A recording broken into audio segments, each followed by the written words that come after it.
كبرات سمعتنا شدشتن فرعان كوين اللوم اللي تحصى زينا أقرب لكم.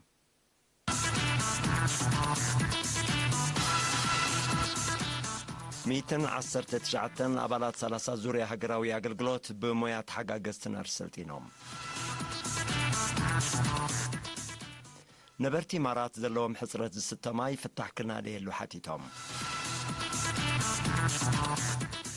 أمريكا عود فتنة رميسايلا كايدا. أب تكساس بمتقعتي فوكيس برات بوحدو حموشتا سبعة قتيلهم. أعرب زينا يوناس أبراهام زرزراتي غتصل.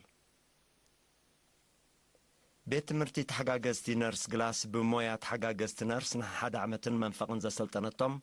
56 ደቂ ኣንስትዮ ዝርከቦም 119 ኣባላት 30 ዙርያ ሃገራዊ ኣገልግሎት ዝሓለፈ ቀዳማ መሪቓ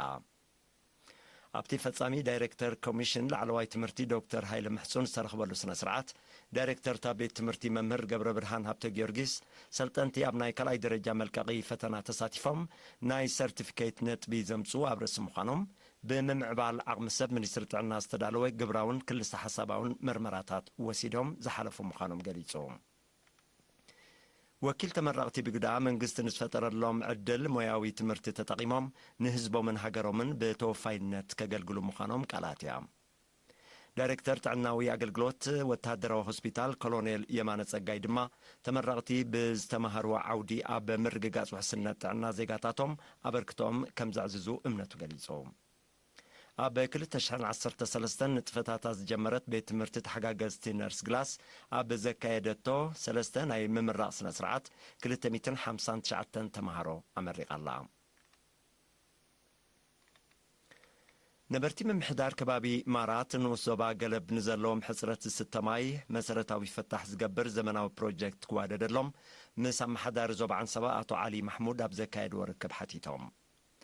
ንሳቶም ምስ ምጥርናፍ ዓድታት እተን ከገልግሎም ዝጸንሓ ዒላታት ውሕስነት ከም ዝሰኣሉን ጠቒሶም መንግስቲ ፍታሕ ከናድየሎም ተማሕጺኖም ኣመሓዳሪ ዞባ ዓንሰባ ኣቶ ዓሊ ማሕሙድ ብግዱ ነቲ ጸገም ንምፍታሕ ኣብ መጽናዕቲ ዝተመርኮሰ እማመ ክቐርብ ምዃኑ ጠቒሱ ህዝቢ ዘሰላስሎም ወፈራዊ ንጥፈታት ከደንፍዕ ኣዘኻኺሩ ኣመሓዳሪ ንሶባ ገለብ ኣቶ የማነ መብራህቲ ብግዱ ኣብ ከባቢታት ቆሮሕ ቤልታን ማራትን ፋሒሉ ክነብር ጸንሐ ህዝቢ ኣብ መሃዳ ቤልታን ማራትን ይጥርነፍ ስለ ዘሎ ተጀሚሮም ዘይተዛዘሙ ፕሮጀክታት ማይ ንምዝዛም ይስራሓሉ ከም ዘሎ ገሊጹ ህዝቢ ኣብ ምዕቃብ ማይን ሓመድን ከምኡን ምስራሕን ምጽጋንን ጽርግያ ድማ ይስራሓት የካይድ ከም ዘሎ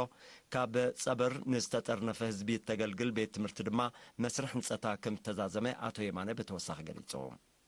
ኣኺበኛታት ብግዶም ጽርግያ ገለብ ሽዕብ ቆላሕታ ክዋሃቦ ዝትግበሩ ፕሮጀክታት ጽጽ መጽናዕቲ ክግበረሎም መባእታ ቤት ትምህርቲ ማራት ናብ በማእከላይ ደረጃ ክትሰጋገር ዝብልን ካለሪቶታትን ኣቕሪቦም ኣብ ንሶባ ጊንዳዕ ነበርቲ ምምሕዳር ከባቢ ዓዲ ሹማ ኣብ ትሕትታ ብኣስታት 3 ሚልዮን ናቕፋ ትነጸሎም ዘላ ዲጋ ሕርሻዊ ንጥፈታት ንምስልሳል ምድላዋት የካይደለው ቶም ነበርቲ ኣብ ዝሃቦ ርእቶ እታ ዝዓበየ ክፋል ስራሕታ ዝተዛዘመ ዲጋ ድሮ ትሕተ ባይታዊ ማይ ከተህብትም ብምጅማራ ሕፅረት ማይን ሰብን ጥሪትን ኣብ ርእሲ ምቅላላ ንሕርሻዊ ልምዓት ኣተባባዒት ኮይና ስለ ዘላ ኣብ ልምዓት ጀራዲን ብሰፊሑ ከም ዝዋፈሩ ገሊፆም ኣብቲ ንኡስ ዞባ ኪላ ምዕቃብ ማይን ሓመድን ኢንጂነር ከሰተ ገብረትንሳኤ ኣብ ዝሃቦ ሓበሬታ እታ ዲጋ ምስ ተዛዘመት ኣስታት 120,000 ሜትር ኪዩብ ማይ ክትሕዝ ከም እትኽእል ብምጥቃስ ኣብ ልምዓት ጀራዲን ዓብዪ ዕድል ከም እተርሑ ገሊጹ ኣብ መንደፈራን ኣመሓደርቲ ከባቢ ኣነባበርቲ ዓዲ መራሕቲ ጉጅለታትን መራሕቲ ሃይማኖትን ኣብ ህልው ኣሰራርሓ ስታትስቲክስ ዘተኮረ ስልጠና ዝሓለፈ ሓሙስ ተዋሂቦም ኣብቲ ናይ ሓደ መዓልቲ ስልጠና ሓላፊ ክፍሊ ስታትስቲክስን ጂኦግራፊካዊ ካርታን ስርዓት ሓበሬታን ዞባ ደቡብ ኣቶ ፍጹም ገብረ እግዚኣብሔር ዓላማቲ ስልጠናን ዝረአ ጉድለት ሓበሬታ ብሓፈሻ ኣብ ኣቀራርባ ስታትስቲካዊ ሓበሬታ ዝህሉ ሓጓፍ ድማ ብፍላይ ንምእራምን ምስ ዘመናዊ ኣሰራርሓ ንምስጓምን ምዃኑ ገሊፆም ዘለውና ጸጋታት ብብዝሕን ዓይነትን ከምኡን ካልእ ኣገዳሲ ሓበሬታታት በብእዋኑ ብግቡእ ክስነዱን ምሕዳስ ዘድልዮም ክሕደሱን ስለ ዝግባእ ተሳተፍቲ ኣበርክቶም ክዕዝዙ ኣዘኻኺሩ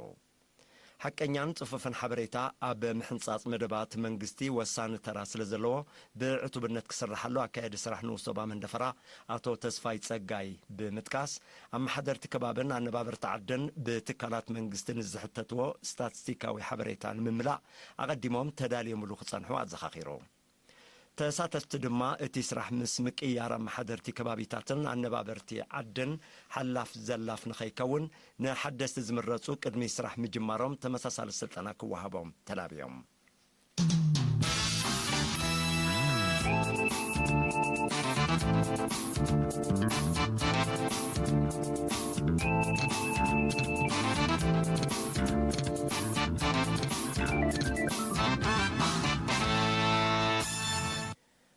ኣሜሪካ ታድ ዝተሰሜ ዕውት ዘመናዊ ፀረ ሚሳይል ከም ዘካየደት ቤት ጽሕፈት ምክልኻል ፔንታጎን ኣፍሊጡ ዝሓለፈ ቀዳም 31 ነሓሰ ዝተኻየደ ፈተነ ብቕዓት ናይቲ ኣጽዋር ንምፍታሽ ምዃኑ እኳ ይግለጽ እንተሎ ናብ ሩስያ ሰሜን ኮርያ ኢራንን ካልኦት ተጻባእቲ ኣሜሪካ ተባሂለን ዝግለጸ ሃገራትን መልእኽቲ ንምትሕልላፍ ክኸውን ከም ዝኽእል ወታደራውያን ተንተንቲ ይእመቱ ኣሜሪካን ፀረ ሚሳይል ታድ ካብ ሰሜን ኮርያ ክስዕብ ንዝኽእል ተጻብቆታት ንምግታእ ዝሓለፈ ቀረባ ዓመታት ኣብ መሬት ደቡብ ኮርያ ከም ዝተኸለቶ ይዝከር ሰሜን ኮርያ ንምትካል እቲ ኣጽዋር ኣብ ጎረቤታ ደቡብ ኮርያ ብትሪ ክትቃወሞ ጸኒሓ እያ ኣሜሪካን ሰሜን ኮርያን ኣብ መንጎአን ዘሎ ዲፕሎማስያዊ ዘይምቅዳው ንምህዳእ ዝርርብ የካይዳ እኳ እንተለዋ ጎኑ ጎኑ ዝገብርኦ ዘለዋ ወታደራዊ ምንቅስቓሳት ግና ነቲ ዲፕሎማስያዊ ጻዕሪ ከየዛሕትሎ ስጋኣት ኣሎ ኣሜሪካ ፖላንድን ዩክሬንን ኣብ ጉዳይ ባህርያዊ ጋዝ ዘተኮረ ስሉሳዊ ስምምዕ ከቲመን እዚ በቐዳም ኣብ ከተማ ዋርሶ ፖላንድ ዝተኸተመ ስምምዕ በቐንዱ ኣብ ምትሕግጋዝ ዝዓለመ ኮይኑ ፖላንድን ዩክሬንን ተጠቀምቲ ባህርያዊ ጋዝ ኣሜሪካ ክኾና ዝገብር እዩ ስሉሳዊ ምርዳእ ቀንዲ ተጠቀምቲ ባህርያዊ ጋዝ ሩስያን ዝኾናን ፖላንድን ዩክሬንን ንምስሓብ ዝዓለመ ክኸውን ከም ዝኽእል ዝገልጹ ተንተንቲ ሩስያ ብዕቱብ ክትከታተሎ ከም እትህሉ ይእመት ምስ ሩስያ ተፋሓፊሓ ዘላ ምስ ሃገራት ምዕራብ ግን ጥቡቕ ርክብ ዘለዋ ዩክሬን ቀንዲ ተጠቃሚት ባህርያዊት ጋዝ ሩስያ ጥራይ ዘይኮነት ናብተን ካልኦት ሃገራት ኤውሮጳ ዝሓልፍ ጋዝ እውን ብመሬታ ሰንጢቕ እዩ ዝሓልፍ ኣብ መወዳእታ